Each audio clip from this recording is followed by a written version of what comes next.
अस्सलामुअलैकुम। आज मैं आपको बुक D2 जिसका चैप्टर 1 है उसकी एक्सरसाइज 1A का question 6 कराऊंगी।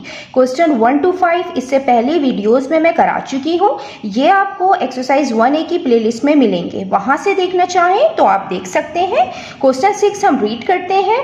The vertices of a right angle triangle are A 1,0, B 7,0 and C 1,6. Plot the points A, B and C on the Cartesian plane below. Hence find the area of triangle ABC. Question में हमें right angle triangle के vertices given है A, B और C, और ये हमें Cartesian plane के ऊपर प्लॉट करने हैं।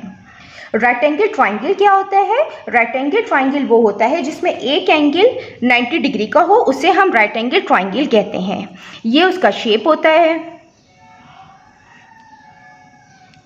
इसमें ये 90 डिग्री का एंगल बना रहा होता है। ये लाइन इस लाइन पे परपेंडिकुलर होती है और ये 90 डिग्री का एंगल बना रहा होता है। इसे हम राइट एंगल ट्राइंगल कहते हैं। इसमें 3 वर्टिसेस होते हैं, 1, 2 और 3। इसको हम A कहेंगे, इसको B कह लें और इसको C। अब ये हमें कार्टेशियन प्लेन पे प्लॉट करना है। कार्टेशियन प्लेन क्या होता है? कार्टेशियन प्लेन वो प्लेन होता है जिसमें दो लाइंस आपस में इंटरसेक्ट कर रही होती हैं एक पॉइंट पर, उसे हम ओरिजिन कहते हैं। वो दोनों लाइंस एक दूसरे के ऊपर परपेंडिकुलर होती हैं, 90 डिग्री का एंगल बना रही होती हैं, और इसमें x कोऑर्डिनेट होते हैं और इसमें y कोऑर्डिनेट होते हैं। अब हम इसको प्लॉट करते हैं। जो हमें वर्टिसेस गिवन है, हमें ये A है पॉइंट, इसमें 1,0 दिया हुआ है। ये 1 जो है ये x कोऑर्डिनेट है और 0 y कोऑर्डिनेट है। दूसरा पॉइंट B है, ये 7,0 है। इसमें x कोऑर्डिनेट 7 है और y कोऑर्डिनेट 0 है। इसी तरीके से हमें C दिया हुआ है 1,6। इसमें 1 x कोऑर्डिनेट है और 6 y कोऑर्डिनेट है। अब हम इसको प्लॉट करते हैं पॉइंट A को। पॉइंट A में जो x कोऑर्डिनेट है 1 है ये, और y कोऑर्डिनेट 0 है। तो हम इसमें x कोऑर्डिनेट का पॉइंट लेंगे। अगर y कोऑर्डिनेट 0 हो तो हम x कोऑर्डिनेट के ऊपर पॉइंट लेते हैं। तो हम ये वाला पॉइंट लेंगे।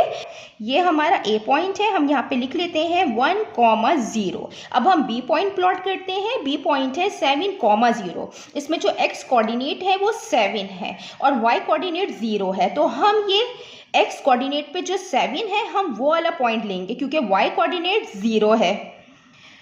अब हम यहाँ पे B पॉइंट लिखेंगे 7,0। अब हम C पॉइंट प्लॉट करते हैं। इसमें x कोऑर्डिनेट 1 है और y कोऑर्डिनेट 6 है। तो हम x कोऑर्डिनेट ये 1 है और जो y कोऑर्डिनेट है हम 1 से ऊपर की तरफ जाएंगे और y कोऑर्डिनेट जो 6 है इसके सामने हम यहाँ पे आके ये पॉइंट प्लॉट करेंगे। ये पॉइंट C है 1,6। ये पॉइंट्स ज्वाइन करेंगे। पहले A से B ज्वाइन करेंगे,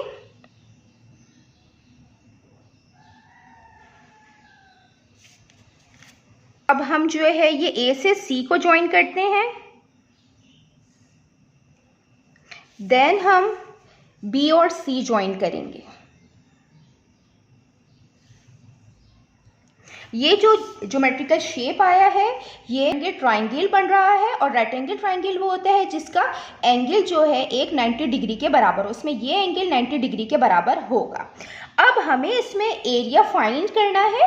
तो एरिया ऑफ ट्राइंगल किसके बराबर होता है? हम यहाँ पे लिखते हैं area of triangle, area of triangle equal होता है 1/2 इंटू बेस इंटू हाइट। इसमें वो लाइन जो किसी लाइन पे परपेंडिकुलर होगी तो हम उस परपेंडिकुलर लाइन को हाइट कहते हैं। जो 90 डिग्री का एंगल बनाए किसी लाइन के ऊपर उसको हम कहेंगे कि ये हाइट है। ये वाली लाइन ये 90 डिग्री का एंगल बना रही है इस लाइन के ऊपर, तो हम इसे कहेंगे कि ये हाइट है। और बेस क्या होगी? जिस लाइन के ऊपर 90 डिग्री का एंगल बन रहा हो वो बेस कहलाती है, हम इसे बेस कहेंगे। अब हम इसके बेस और हाइट की वैल्यू यहाँ पे लिखेंगे फार्मूले में और हम एरिया फाइंड करेंगे। अब अब हम इसकी बेस की वैल्यू कैसे मालूम करेंगे? ये लाइन जो है ये एक्स एक्सिस पे बनी हुई है, यहाँ पे जो y कोऑर्डिनेट है वो 0 है, तो हम x एक्सिस के पॉइंट्स लेंगे। यहाँ पे 1 है और यहाँ पे 7 है, मीन्स कि ये 1 से लेकर 7 तक है। यहाँ पे जो 1 से लेकर 2 तक का जो गैप है ये 1 यूनिट का है, 2 से 3 तक का जो गैप है ये भी 1 यूनिट का है, 3 से 4 तक का जो गैप है ये भी 1 यूनिट का है, और 4 से 5 तक का गैप भी 1 यूनिट का है, 5 से 6 तक का गैप 1 यूनिट का है, और 6 से 7 तक का गैप भी 1 यूनिट का है। अब हम इसको काउंट करेंगे 1 2 3 4 5 6। इसका मतलब है कि जो बेस आई है वो आई है 6। हम यहाँ लिख देते हैं 1/2 इंटू 6। अब जो है हम हाइट की वैल्यू फाइंड करते हैं कि ये वाली लाइन जो है ये y एक्सिस पे बनी हुई है, तो हम y कोऑर्डिनेट लेंगे। इसके जो y कोऑर्डिनेट है वो 0 से लेकर 6 तक है, तो यहाँ पे 0 से लेकर 6 तक हम काउंट करेंगे। यहाँ पे 0 से लेकर 1 तक का जो गैप है ये 1 यूनिट है, इसमें 1 से लेकर 2 तक का जो गैप है वो 1 यूनिट है, 2 से 3 तक का गैप कितना है? ये भी 1 यूनिट है, ये भी 1 यूनिट है, ये भी 1 यूनिट है, ये भी 1 यूनिट है। अब हम इसको काउंट करते हैं 1 2 3 4 5 6, तो जो हाइट आई है वो भी 6 आई है। अब हम इसको सॉल्व कर लेते हैं। 2 1 ज़ा 2, 2 3 ज़ा 6, 1 इंटू 3 इंटू 6, 1 3 ज़ा 3, 3 6 ज़ा 18, और ये हमने यूनिट्स में निकाला है तो 18 यूनिट्स। और एरिया हमेशा स्क्वायर में होता है, तो हम यहाँ पे स्क्वायर लिखेंगे। ये हमने एरिया ऑफ ट्राइंगल फाइंड कर लिया है ए बी और सी का।